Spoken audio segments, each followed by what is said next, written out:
ವಿಶೇಷ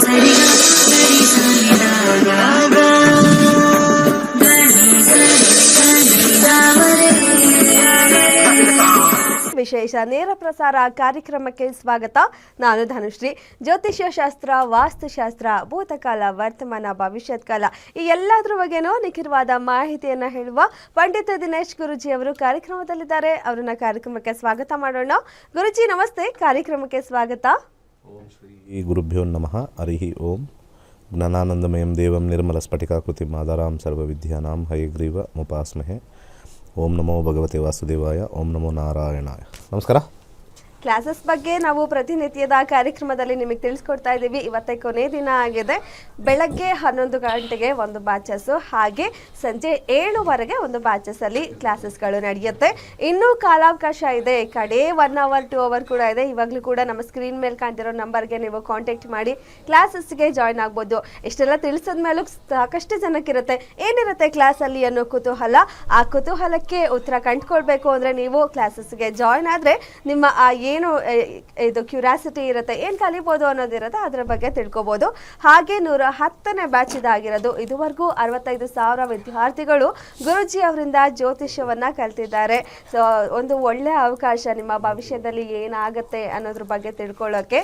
ಮಿಸ್ ಮಾಡ್ಕೋಬೇಡಿ. ನಿಮ್ಮ ಮನೇಲಿ ಕೂತು ನಿಮ್ಮ ಕುಟುಂಬ ಸಮೇತದಲ್ಲಿ ತುಂಬ ಕಡಿಮೆ ಮೊತ್ತ 6,999 ರೂಪಾಯಿಗೆ ಕಲಿಬೋದು. ಒಂದು ಆ್ಯಪ್ ಇರುತ್ತೆ. ನೀವು ಕಲಿತ ಮೇಲೂ ಕೂಡ ಆ್ಯಪಲ್ಲಿ ಏನೆಲ್ಲ ಆ್ಯಪ್ ಮೂಲಕ ನೀವು ತಿಳ್ಕೊಬೋದು. ಅದು ತುಂಬಾ ಅಕ್ಯುರೇಟ್ ಆಗಿ ಕೂಡ ನೀವು ತಿಳ್ಕೊಬೋದಾಗಿದೆ.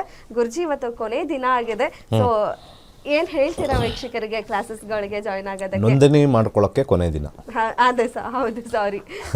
ಇವತ್ತು ಜಾಯ್ನ್ ಆಗೋ ಕ್ಲಾಸ್ ಡೇಟು. ಸರಿ. ಜ್ಯೋತಿಷ್ಯ ಶಾಸ್ತ್ರ ಕಲ್ತಾದ ಮೇಲೆ ಅದರಲ್ಲಿರ್ತಕ್ಕಂಥ ಶಕ್ತಿ ಮಾತ್ರ ಅದ್ರಲ್ಲಿ ಗೊತ್ತಾಗುತ್ತೆ. ನಮ್ಮ ಆಕಾಶದಲ್ಲಿ ಕಂಪನಾಂಕಗಳು ಸಂಚರಿಸ್ತಾ ಇರುತ್ತೆ.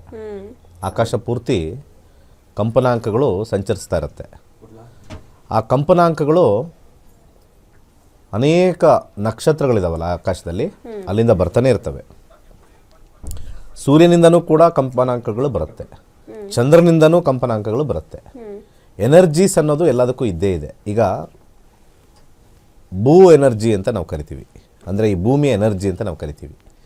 ಈ ಭೂಮಿಯ ಎನರ್ಜಿ ಕೂಡ ಅರ್ತ್ ಪ್ಲೇನ್ ಎನರ್ಜಿ ಅಂತ ಕರೀತಾರೆ. ಇಲ್ಲಿ ಭೂಮಿನೂ ಕೂಡ ಸೂರ್ಯನ ಸುತ್ತ ಸುತ್ತುತ್ತೆ. ಒಂದು ಶಕ್ತಿ ಇದೆ. ಅದ್ರ ಜೊತೆಗೆ ಉಳಿದ ಗ್ರಹಗಳು ಸೂರ್ಯನ ಸುತ್ತ ಸುತ್ತಾ ಇದ್ದಾವೆ, ಅವ್ರ ಎನರ್ಜೀಸು ಇರುತ್ತೆ. ಇದನ್ನು ನಮ್ಮ ಋಷಿಮುನಿಗಳು ಏನು ಮಾಡಿದ್ದಾರೆ, ಪ್ರತಿಯೊಂದರ ಒಂದು ವೇವ್ ಲೆಂತ್ ಅಂತ ಏನು ಕರೆದಿದ್ದಾರೆ, ಫ್ರೀಕ್ವೆನ್ಸಿ ಅಂತ ಏನು ಕರೆದಿದ್ದಾರೆ, ಕಂಡಿಡಿದು ಮನುಷ್ಯರ ಮೇಲೆ ಪ್ರಭಾವ ಬಿದ್ದಿದೆಯಾ ಅಂತ ಹೇಳಿ ಒಂದು ಪ್ರಯೋಗ ಮಾಡಿದ್ದಾರೆ. ಪ್ರಯೋಗ ಮತ್ತು ಅದರಿಂದ ಬಂದಿರತಕ್ಕಂಥ ಅನುಭವವೇ ಜ್ಯೋತಿಷ್ಯ ಶಾಸ್ತ್ರ. ಎಲ್ಲ ನಾವು ಎಷ್ಟು ಸಿಂಪಲ್ ಅನ್ಕೋತಾರೆ ಜ್ಯೋತಿಷ್ಯ ಅಂದರೆ, ಅದ್ರ ಹಿಂದೆ ಇಷ್ಟೆಲ್ಲ ವಿಚಾರಗಳಿದೆ. ಹೌದು. ಇವತ್ತಿನ ದಿವಸದಲ್ಲಿ ಜ್ಯೋತಿಷ್ಯ ಏನಾಗ್ಬಿಟ್ಟಿದೆ ಅಂತಂದರೆ, ಇವಾಗ ಕಾಲ್ ಮಾಡಿದ ತಕ್ಷಣ ಕೆಲಸ ಯಾವಾಗ ಸಿಗುತ್ತೆ. ಈಗ ಜ್ಯೋತಿಷ್ಯ ಸುಳ್ಳಾಗಿದ್ದರೆ ಒಂದು ಬರ್ಕೊಡ್ತೀನಿ. ಇವತ್ತು ಇಷ್ಟೊಂದು ಜನ ಕಾಲ್ ಮಾಡೋಕ್ಕೆ ಸಾಧ್ಯ ಇಲ್ಲ. ಹೌದು, ಖಂಡಿತ ಅಲ್ವಾ? ಇದು ಸೂಡೋ ಸೈನ್ಸ್ ಅಂತ ಕರೀತಾರೆ ತುಂಬ ಜನ. ಈ ತುಂಬ ಜಾಸ್ತಿ ಓದ್ಕೊಂಡ್ರೆ ಪ್ರಾಬ್ಲಮ್ ನಮಗಿದೇನೆ. ತುಂಬ ಓದ್ಬಿಟ್ರೆ ನಾವು ಎಲ್ಲದಕ್ಕೂ ಕ್ವಶನ್ ಹಾಕ್ತೀವಿ. ದಡ್ರು ಓದ್ಕೊಂಡಿರಲ್ಲ, ಕ್ವಶನ್ ಹಾಕಲ್ಲ. ಈ ಅತಿ ನಮಗೆ ಪ್ರಾಬ್ಲಮ್ ಏನು ಅಂತಂದರೆ, ಅತಿಯಾಗಿ ಓದ್ಕೊಂಡಿರೋರಿಗೆ ಕನ್ವಿನ್ಸ್ ಮಾಡೋದೇ ಒಂದು ದೊಡ್ಡ ಕತೆ. ಈ ಒಂದು ಜಗತ್ತು ಸೈನ್ಸ್ ಅಂತ ಹೇಳ್ತಾರಲ್ವಾ, ವಿಜ್ಞಾನ ಅಂತ ಹೇಳ್ತಾರಲ್ವಾ, ವಿಜ್ಞಾನನ ಡಿಫೈನ್ ಮಾಡಿದಾರಾ ಕಂಪ್ಲೀಟಾಗಿ? ಯಾರೂ ಡಿಫೈನ್ ಮಾಡಿಲ್ಲ. ಡಿಫೈನ್ ಅಂತಂದರೆ ನಿರ್ದಿಷ್ಟವಾಗಿ ಇದೇ ಥರ ಇದೆ ಅಂತ ಹೇಳಿ ಈ ಒಂದು ಪ್ರಕೃತಿನ ಡಿಫೈನ್ ಮಾಡಿಲ್ಲ.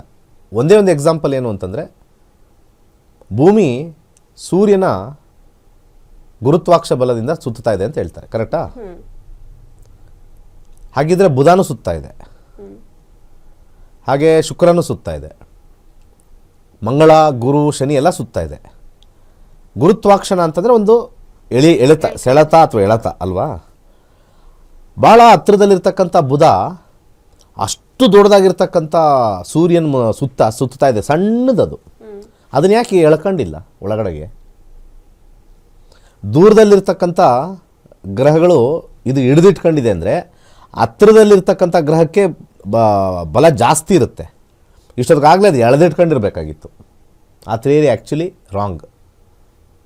ಅದನ್ನು ಹೈಪಾಥಿಸಿಸ್ ಅಂತ ಕರೀತಾರೆ. ಹೈಪಾಥಿಸಿಸ್ ಅಂದರೆ ಊಹೆ.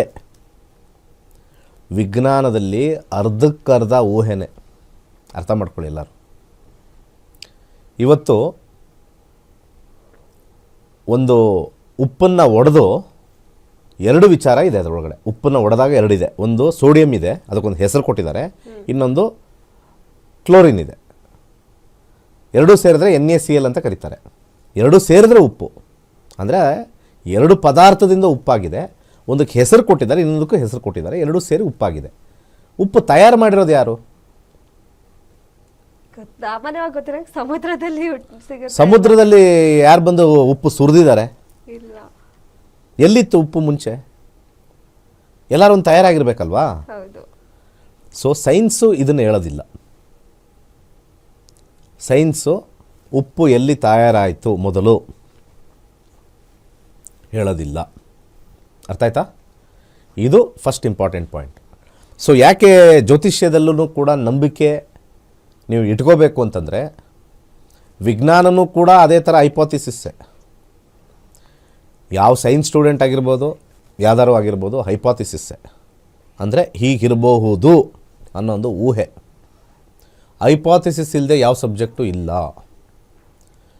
ಪರ್ಫೆಕ್ಟ್ ಸಬ್ಜೆಕ್ಟು ಅಂತ ಯಾವ್ದಾದ್ರು ಇತ್ತು ಅಂತಂದರೆ, ನಾವು ಅನುಭವ ಏನು ಪಡಿತೀವೋ ಅದು ಮಾತ್ರ ಪರ್ಫೆಕ್ಟ್ ಸಬ್ಜೆಕ್ಟು. ಏನೇನು ಅನುಭವ ಪಟ್ಟಿದ್ವಿ, ಇಲ್ಲಿ ಗಾಳಿ ಇದೆ ಅನುಭವ ಪಟ್ವಾ, ಅದು ಪರ್ಫೆಕ್ಟ್ ಸಬ್ಜೆಕ್ಟು. ಇಲ್ಲಿ ಬೆಳಕಿದೆಯಾ ಅನುಭವ ಪಡೆದ್ವಾ, ನೀರಿದೆಯಾ, ಇವೆಲ್ಲ ಯಾವುದಿದೆಯಾ ಪಂಚಭೂತಗಳು ಅನುಭವಿಸಿದೀವಲ್ಲ, ಅದು ಪರ್ಫೆಕ್ಟ್ ಸಬ್ಜೆಕ್ಟು.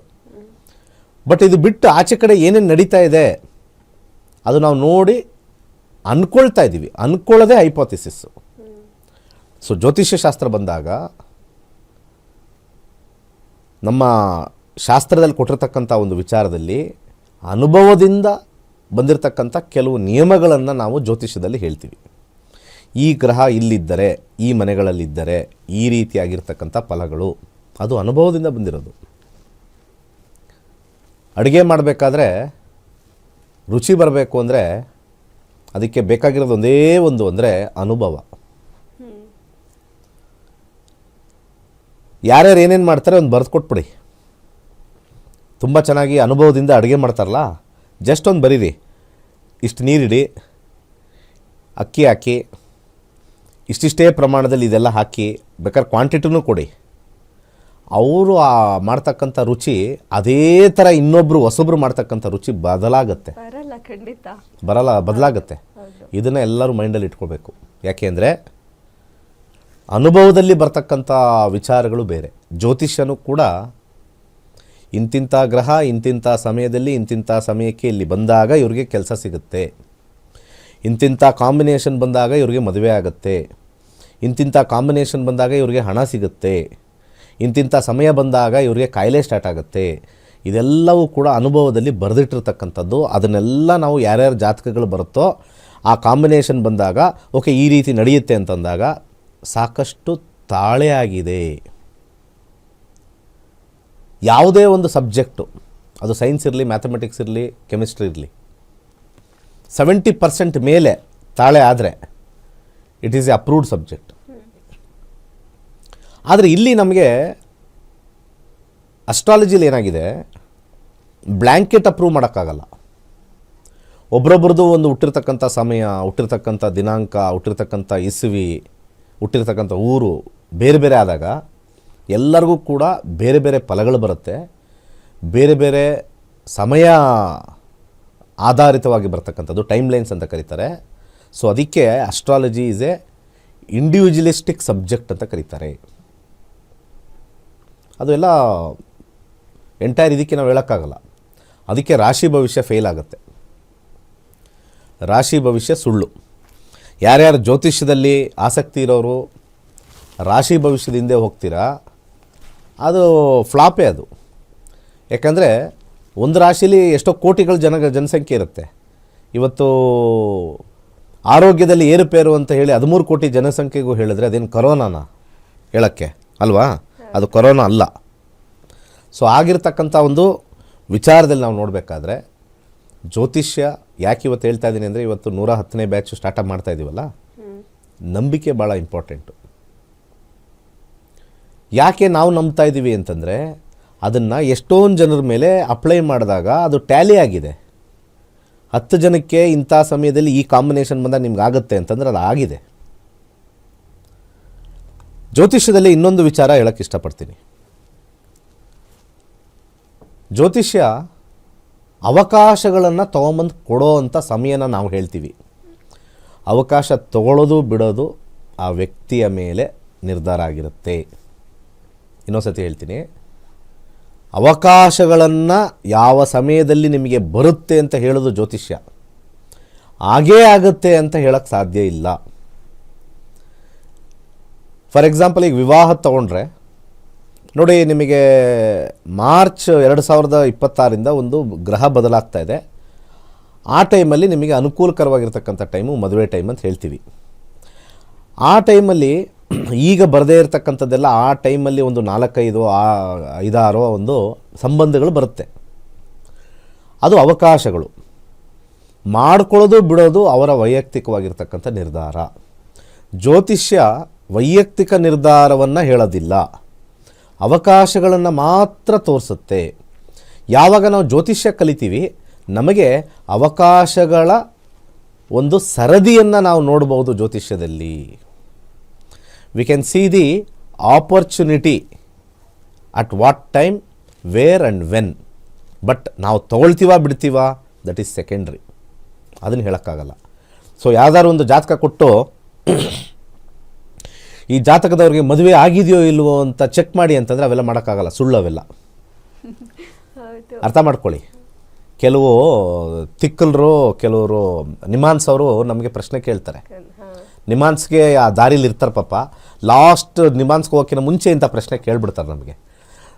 ಸೊ ನಾನೊಂದು ಜಾತಕ ಕೊಡ್ತೀನಿ ಸರ್, ಇವ್ರಿಗೆ ಮದುವೆ ಆಗಿದೆಯೋ ಇಲ್ವೋ ಹೇಳಿ ಅಂತ. ಸಿಂಪಲ್ ಕಾನ್ಸೆಪ್ಟ್ ನಾನು ಇವಾಗ ಹೇಳಿದ್ದು ಅರ್ಥ ಮಾಡ್ಕೊಳ್ಳಿ. ಮದುವೆಯ ಒಂದು ಕಾಂಬಿನೇಷನ್ ತೋರಿಸುತ್ತೆ, ಮಾಡ್ಕೊಳ್ಳೋದು ಬಿಡೋದು ಅವ್ರ ಇಷ್ಟ. ಮನೇಲಿ ಅಡುಗೆ ಮಾಡೋಕ್ಕೆ ಒಂದು ಸಮಯ ಇರುತ್ತೆ. ತಾಯಿ ಆದವಳು ಒಂದು ಅಡುಗೆ ಮಾಡ್ತಾರೆ. ನನಗೆ 6 ಗಂಟೆಗೆ ಬೇಕು ಅಂದಿಲ್ಲ. ಆ ತಾಯಿ ಎದ್ದು ಆ ಟೈಮಿಗೆ ಮಾಡಿ 7:30 8:30 ಒಳಗಡೆ ಬ್ರೇಕ್ಫಾಸ್ಟ್ ಮಾಡಿ ಇಟ್ಟಿರ್ತಾರೆ. ಅದು ಸಮಯ.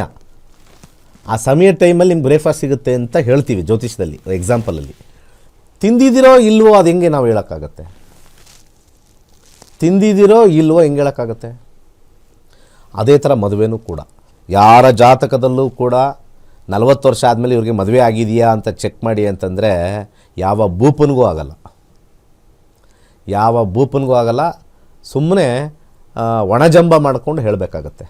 ಯಾಕಂದರೆ ಹಿಂದೆ ಹೋಗಿ ಅವಕಾಶಗಳು ಇತ್ತಾ ಅಂತ ಚೆಕ್ ಮಾಡ್ಕೋಬೋದು ಅಷ್ಟೇ ಹೊರತು, ಅವಕಾಶಗಳು ಬಂದಾಗ ಅವರು ಮದುವೆ ಆಗಿದಾರೋ ಇಲ್ವೋ ಅದು ಅವ್ರ ವೈಯಕ್ತಿಕ.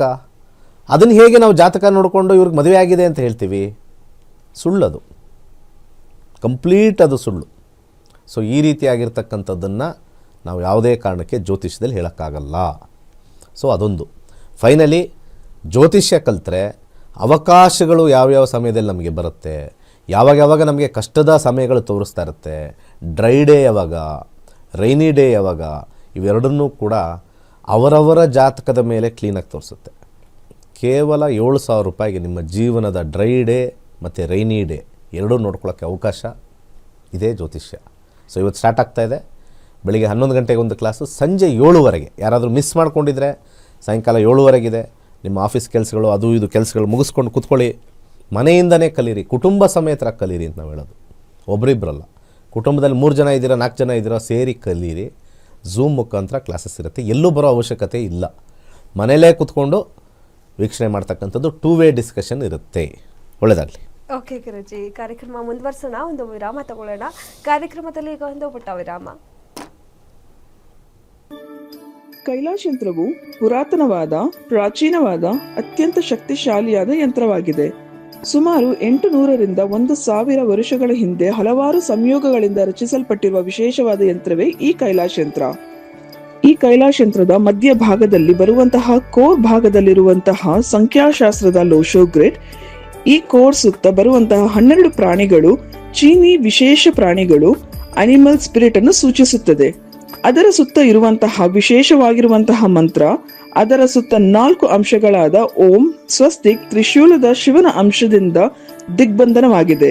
ಈ ಕೈಲಾಶ ಯಂತ್ರದಲ್ಲಿ ಬರುವಂತಹ ಮಂತ್ರವನ್ನು ಪ್ರತಿ ಸೋಮವಾರ 108 ಬಾರಿ ಜಪಿಸುವುದರಿಂದ ಮತ್ತು ಕೆಂಪು ಹೂಗಳಿಂದ ಪೂಜಿಸುವುದರಿಂದ ಹೆಚ್ಚಿನ ಧನಾತ್ಮಕ ಶಕ್ತಿಯನ್ನು ಪಡೆಯುವುದರ ಜೊತೆಗೆ ಜೀವನದಲ್ಲಿ ನೆಮ್ಮದಿ, ಹಣಕಾಸು, ಆರೋಗ್ಯ, ವಿದ್ಯಾಭ್ಯಾಸದಲ್ಲಿ ಯಶಸ್ಸನ್ನು ಗಳಿಸಬಹುದಾಗಿದೆ. ಈ ಯಂತ್ರಕ್ಕಾಗಿ ಇಂದೇ ನಮ್ಮ ನಕ್ಷತ್ರ ನಾಡಿ ತಂಡವನ್ನು ಸಂಪರ್ಕಿಸಿ. ಧನ್ಯವಾದಗಳು. ಕಾರ್ಯಕ್ರಮಕ್ಕೆ ಮತ್ತೊಮ್ಮೆ ಸ್ವಾಗತ. ಗುರುಜಿ ಒಬ್ರು ಕಾಲರ್ ಇದ್ದಾರೆ, ಮಾತಾಡ್ತಾ ಹೋಗೋಣ. ಹಲೋ. ಹಲೋ ನಮಸ್ತೆ ಮೇಡಮ್, ಏನ್ ಹೆಸರು, ಎಲ್ಲಿಂದ ಕರೆ ಮಾಡ್ತಾ ಇದ್ದೀರಾ? ಮೇಡಮ್, ನನ್ನ ಹೆಸರು ಐಶ್ವರ್ಯ ಅಂತ. ಸರಿ, ಓಕೆ. ಯಾರ ಬಗ್ಗೆ ಕೇಳಬೇಕಿತ್ತು? ಮೇಡಮ್, ನಮ್ಮ ಬಗ್ಗೆನೇ ಕೇಳಬೇಕಿತ್ತು. ಡೇಟ್ ಆಫ್ ಬರ್ತ್ ಹೇಳಿ ನಿಮ್ದು. ಹಲೋ, ಡೇಟ್ ಆಫ್ ಬರ್ತ್ ಹೇಳಿ ನಿಮ್ದು. Madam, February 12, 2003. 12 ಫೆಬ್ರವರಿ 2003. ಹುಟ್ಟಿದ ಸಮಯ ಬೆಳಗ್ಗೆ 8:25 ಮೇಡಮ್. ಓಕೆ. ಹುಟ್ಟಿದ ಊರು Channagiri taluk. TV volume mute ಮಾಡಿ. ಏನ್ ಪ್ರಶ್ನೆ ಇದೆ ಕೇಳಿ, ಗುರುಜಿ ಇದ್ದಾರೆ. ನಮಸ್ತೆ ಸರ್. ಹಾಂ ಹೇಳಿ. ನಮಸ್ಕಾರ ಸರ್, ಅದೇ ನಮ್ದು ಮದುವೆ ಆಗಿ ಈಗ 7 ವರ್ಷ ಆಗಿದೆ. ಡಿವೋರ್ಸ್ ಹಾಕಿದೀವಿ ಸರ್. ಅದು ಡಿವೋರ್ಸ್ ಏನಾಗುತ್ತೆ ಅಂತ 1-2-3 ಇಯರ್ಸ್ ಕೋರ್ಟಲ್ ಕೇಸ್ ನಡೀತಾ ಇದೆ, ಯಾವ್ದು ಮೂವ್ ಆಗ್ತಾ ಇಲ್ಲ. ಡಿವೋರ್ಸ್ ಆಗೋದು ಕಷ್ಟ. ನಿಮ್ಮ ಜಾತಕದಲ್ಲಿ ಡಿವೋರ್ಸ್ ಕಾಂಬಿನೇಷನ್ ತೋರಿಸ್ತಾ ಇಲ್ಲ. ಎಷ್ಟು ವರ್ಷ ಆಯ್ತು ಹಾಕೊಂಡು ಅಂದ್ರೆ? ಸರ್, ಡಿವೋರ್ಸ್ ಈಗ ರೀಸೆಂಟ್ ಆಗಿ ಹಾಕಿದೀವಿ. ಮದುವೆಯಾಗಿ ಎಷ್ಟು ವರ್ಷ ಆಯ್ತು? ಮದ್ವೆ ಆಗಿ 7 ವರ್ಷ ಆಯ್ತು ಸರ್. ಮಕ್ಕಳಿದ್ದಾರಾ? ಹಾ, ಒಂದು ಮಗು ಇದೆ, ಹೆಣ್ಣು ಮಗು ಇದೆ. ನೀವು ಸ್ವಂತ ಡಿಸಿಷನ್ನಾ? ಅದೇ ಸರ್, ಅವ್ರು ಏನು ಚೆನ್ನಾಗಿ ನೋಡ್ಕೊಳ್ತಿರ್ಲಿಲ್ಲ, ಅವರೇ ನಾನು ಕೇಳಿದಕ್ಕೆ ಆನ್ಸರ್ ಕರೆಕ್ಟಾಗಿ ಮಾಡಿ. ನೀವು ಡಿವೋರ್ಸ್ ಮಾಡ್ಕೊಳ್ಳೋಕೆ ನಿಮಗೆ ಸ್ವಂತ ಡಿಸಿಷನ್ ತಗೊಂಡಿದ್ದೀರಾ ಅಥವಾ ನಿಮ್ಮ ತಂದೆ ತಾಯಿ ಡಿಸಿಷನ್? ಇಲ್ಲ ಸರ್, ಸ್ವಂತ ಡಿಸಿಷನ್. ಕೆಲಸ ಮಾಡ್ತೀರಾ? ಇಲ್ಲ ಸರ್, ಓದ್ತಾ ಇದ್ದೀನಿ. ಓದ್ತಾ ಇದ್ದೀರಾ? ಹಾಂ ಸರ್. ಡಿವೋರ್ಸ್ ಕಾಂಬಿನೇಷನ್ನು 6-10 ಅನ್ನೋ ಕಾಂಬಿನೇಷನ್ ಬರಬೇಕು. ದಶಾದಲ್ಲಿ 11-5 ಇರೋದ್ರಿಂದ ಸ್ವಲ್ಪ ನಿಮಗೆ ಡಿವೋರ್ಸ್ ಆಗೋದು ಅಷ್ಟು ಸುಲಭ ಇಲ್ಲ ಅಂತ ಗುರುದಶ ಹೇಳ್ತಾ ಇದೆ. 6ನೇ ಮನೆ 10ನೇ ಮನೆ ಬಂದರೆ ಡಿವೋರ್ಸ್ ಕಾಂಬಿನೇಷನ್ ತೋರಿಸುತ್ತೆ. ಈಗ ನಿಮಗೆ ಹಾಕಿರೋದು ಮೊನ್ನೆನಾ? ಹಾಂ ಸರ್, ಈಗ ರೀಸೆಂಟ್ ಆಗಿ 1-2-3 ಮಂತ್ಸ್ ಮೇಲೆ ಆಯಿತು ಹಾಕಿ. ಬಟ್ ಆದರೆ ಇಲ್ಲಿ ಕರೆ ಮಾಡಿ ಕೇಳೋ ಅಂಥ ವಿಚಾರ ಏನಕ್ಕೆ ಬಂತು ನಿಮ್ಮ ಮನಸ್ಸಲ್ಲಿ? ಸರ್, ಅದನ್ನ ಮುಂಚೆ ಮೇಂಟೆನೆನ್ಸ್ಗೆಲ್ಲ ಹಾಕಿದ್ವಿ, ಅದು 2 ಇಯರ್ಸ್ ಆಯಿತು. 2 ಇಯರ್ಸ್ ಆಯಿತು. ಈಗ ಡಿವೋರ್ಸಿಗೆ ಹಾಕಿದೀವಿ, ಅದು ಆಗುತ್ತಾ ಇಲ್ವೋ ಅಂತ ಕೇಳಕ್ಕೆ. ಅಂದರೆ ನೀವು ಡಿವೋರ್ಸ್ ಅಂದರೆ ಕೋರ್ಟ್ಗೆ 2 ಇಯರ್ಸಿಂದ ಹಾಕಿದ್ದೀರಾ? ಹಂಗೆ ಡಿವೋರ್ಸ್ ಈಗ 3 ಮಂತ್ಸ್ ಆಯ್ತು ಸರ್ ಹಾಕಿ, ರೀಸೆಂಟ್ ಆಗಿ ಹಾಕಿದೀವಿ. ಮೇಂಟೆನೆನ್ಸ್ ಯಾವಾಗಿಂದ ಹಾಕಿದ್ರಿ? ಸರ್, ಮೇಂಟೆನೆನ್ಸ್ ಯಾವಾಗಿಂದ ಹಾಕಿದ್ರಿ? ಸರ್, ಅದು ಈಗ 2 ಇಯರ್ಸ್ ಬ್ಯಾಕ್ ಹಾಕಿದ್ವಿ ಸರ್. ಆಗಿನ್ನು ಡಿವೋರ್ಸ್. ಮೇಂಟೆನೆನ್ಸ್ ಅಂತಂದ್ರೆ ಅರ್ಥ ಅವತ್ತಿಂದನೇ ನೀವು ಇಲ್ಲಿ ಜೊತೆಲಿಲ್ಲ ಅಂತ ಅರ್ಥ ಅಲ್ವಾ? ಹಾ ಸರ್, ಅವಾಗಿಂದನೂ ಜೊತೆಗಿಲ್ಲ ಸರ್. ಏನೇನೋ ಕನ್ಫ್ಯೂಸ್ ಮಾಡ್ತೀರಾ ನಮಗೆ. ಸರ್, ಈಗ 2.5 ವರ್ಷ ಆಯ್ತು ನಾನು ಅಪ್ಪ ಅಮ್ಮನ ಮನೆಯಲ್ಲಿದ್ದೀನಿ. ಮೇಡಮ್, ನೀವು ಯಾವ ಡೇ ಇಂದ ನೀವು ಅಲ್ಲಿಂದ ಆಚೆ ಬಂದ್ರು ಅವತ್ತಿಂದನೇ ನೀವು ಡಿವೋರ್ಸ್ ಅನ್ನೋ ಮೈಂಡಲ್ಲಿ ಇರುತ್ತೆ. ಅದು ಕೋರ್ಟ್ಗೆ ಹೋಗಿ ಮಾಡಿ ಹಾಕ್ಕೊಳ್ಳೋದು ಅದು ಬೇರೆ, ಅದು ಮೇಂಟೆನೆನ್ಸ್ ಎಲ್ಲ ಆಗಿ. ಬಟ್ ಇವಾಗ ಗುರುದಶ, ಗುರು ಭುಕ್ತಿ ನಡೀತಾ ಇದೆ. ಶನಿ ಭುಕ್ತಿ ಬಂದಾಗ 4ನೇ ಮನೆ ಅದು ಸ್ವಲ್ಪ ಕಷ್ಟ. ಅದು ಡಿವೋರ್ಸ್ ಕಾಂಬಿನೇಷನ್ ನಿಮ್ಮದ್ರಲ್ಲಿ ತುಂಬಾ ಟಫ್ ಇದೆ, ಅಷ್ಟು ಈಸಿಯಾಗಿಲ್ಲ. ಯಾಕೆ ಅಂತ ಗೊತ್ತಿಲ್ಲ. 26 ಮಿಡ್ಡಲ್ಲಿ ಆಗ್ತಕ್ಕಂಥ ಕಾಂಬಿನೇಷನ್ ತೋರಿಸುತ್ತೆ. ಅದು ಅಂತರ್ಭುಕ್ತಿಯಲ್ಲಿ ಮಾತ್ರ ನಾನು ಸೆಲೆಕ್ಟ್ ಮಾಡ್ತಾ ಇದ್ದೀನಿ. ಕೆಲವು ಗ್ರಹಗಳು ಅದು ಶುಕ್ರನ ಕಾಂಬಿನೇಷನ್ ಅಂತ ನೋಡ್ತಾ ಇದ್ದೀವಿ. 26 ಜೂನಿಂದ ಅಕ್ಟೋಬರ್ಗೆ ಒಂದು ಟೈಮ್ ಸಿಗುತ್ತೆ. ನೀವು ಬೇಡ ಅಂತಂದರೆ ಡಿವೋರ್ಸ್ಗೆ ಹೋಗ್ಬೋದು. ಒಳ್ಳೆಯದಾಗಲಿ. ಓಕೆ, ಧನ್ಯವಾದ ಮೇಡಮ್. ಮತ್ತೊಬ್ರು ಕಾಲರ್ ಇದ್ದಾರೆ. ಹಲೋ. ಹಲೋ, ನಮಸ್ತೆ ಸರ್, ಏನು ಹೆಸರು, ಎಲ್ಲಿಂದ ಕರೆ ಮಾಡ್ತಿದ್ದೀರಾ? ಸರ್, ನನ್ನ ಹೆಸರು ವಿಜಯ್ ಕುಮಾರ್ ಅಂತ ಮೇಡಮ್. ಸರಿ, ಓಕೆ. ಯಾರ ಬಗ್ಗೆ ಏನು ಕೇಳಬೇಕಿತ್ತು? ಮೇಡಮ್, ನಮ್ಮ ಬಗ್ಗೆ ಕೇಳಬೇಕಿತ್ತು ಮೇಡಮ್. ಡೇಟ್ ಆಫ್ ಬರ್ತ್ ಹೇಳಿ. ನಮ್ದು 23 ಆಗಸ್ಟ್ 1962 ಸಾಯಂಕಾಲ 7:15. 7:15. ಓಕೆ. ಹುಟ್ಟಿದೂರು? ಶಿವಮೊಗ್ಗ ಮೇಡಮ್. ಸರಿ, ಏನು ಪ್ರಶ್ನೆ ಇದೆ ಕೇಳಿ ಸರ್. ನಮಸ್ಕಾರ ಗುರುಜಿ. ನಮಸ್ಕಾರ, ಹೇಳಿ. ಸರ್, ನಂದು ಬುಧ ಭುಕ್ತಿಯಲ್ಲಿ ರಾಹು ಅಂತರ್ದಶ ನಡೀತಾ ಇದೆ ಸರ್. ಒಂದು ನಿಮಿಷ, ನಿಮ್ಮ ಡೇಟ್ ಇನ್ನೊಂದು ಸತಿ ಹೇಳ್ತೀನಿ. 23 ಆಗಸ್ಟ್ 1962. ಹೌದು ಸರ್. ಸಂಜೆ 7:15 ತಾನೆ? ಹೌದು ಸರ್.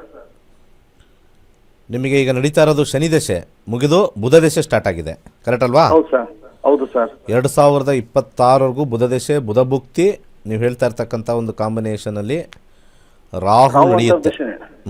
ಬುಧ ಬುಧ ರಾಹು. ಬುಧ ಇಲ್ಲಿ 6, 3, ರಾಹು 11, 5 ಸರಿ ಇಲ್ಲ ಕೆಲಸದ ವಿಚಾರ ಇದು. ಹೇಳಿ ಏನು ಇದು ಸರ್? ನಾನು ಯಾವುದೇ ಕೆಲಸದಲ್ಲಿ ಕೈ ಹಾಕಿ ಎಲ್ಲ ಅರ್ಧಂಬರ್ಧ ಸರ್. ಫ್ಯಾಮಿಲಿ ವಿಷಯದಲ್ಲಾಗಲಿ, ಬಿಸ್ನೆಸ್ಲಾಗಲಿ ಎಲ್ಲ ಕಾಲ್ ಭಾಗ ಬರುತ್ತೆ, ಮುಕ್ಕಾಲು ಭಾಗ ಪೂರ್ತಿ ಸುಟ್ಕೊಂಡು ಹೋಗ್ತಾ ಇದೆ ಸರ್. ಅದು ಏನು ಮಾಡಿದ್ರೆ ನಾನು ಇಂಪ್ರೂವ್ ಆಗ್ಬೇಕು ಸರ್? ಅದು ಏನಾದರೂ ಗ್ರಹಗಳು ಕೆಟ್ಟಿದೆಯೋ ಅಥವಾ ಏನೋ ಒಳ್ಳೇದಿದೆಯೋ ಅಥವಾ ಗ್ರಹ ಇದೆಯೋ ಅಥವಾ ಏನೋ ಯೋಗ ಇದೆಯೋ ಇಲ್ವೋ? ಶನಿ ದಶೆಯಲ್ಲಿ ಚೆನ್ನಾಗಿತ್ತಲ್ಲ? ಶನಿ ದಶೆಯಲ್ಲಿ ಇದ್ದು ಸರ್, ಅದು ಅಷ್ಟಕ್ಕಷ್ಟೇ ಇತ್ತು ಸರ್. ಎಲ್ಲ ಅರ್ಧಕ್ಕರ್ಧ ಬರುತ್ತೆ, ಮತ್ತೆಲ್ಲ ಹೊರಟೋಗ್ತಾ ಇತ್ತು. ಏನಂತ ಕಾರಣ ಗೊತ್ತಾಗ್ತಿಲ್ಲ. ಏನು ಅರ್ಧಕ್ಕರ್ಧ ಬರ್ತಾ ಇತ್ತು? ಬಿಸ್ನೆಸ್ ಮಾಡ್ತಾ ಇದ್ದೆ, ಅದು ಲಾಸ್ ಆಗೋಯ್ತು. ಫ್ಯಾಮಿಲಿ ವಿಷಯ ಮಾಡಿದೆ, ಅದು ಡೈವರ್ಸ್ ಆಗೋಯ್ತು. ಯಾವುದೇ ಆಮೇಲೆ ಪ್ರಾಪರ್ಟಿ ವಿಷಯಕ್ಕೆ ಸೇಲ್ ಮಾಡ್ತಾ ಬಂದೆ, ಪಾರ್ಟಿ ಬಂದ್ರು, ಪಾರ್ಟಿ ಹೊರಟೋದು ಅಡ್ವಾನ್ಸ್ ಇಸ್ಕೊಂಡು. ಏನ್ ಮಾಡಿದ್ರು ಯಾವುದೇ ಒಂದು ದಾರಿ ಸಿಗ್ತಾ ಇಲ್ಲ ಸರ್ ನನಗೆ.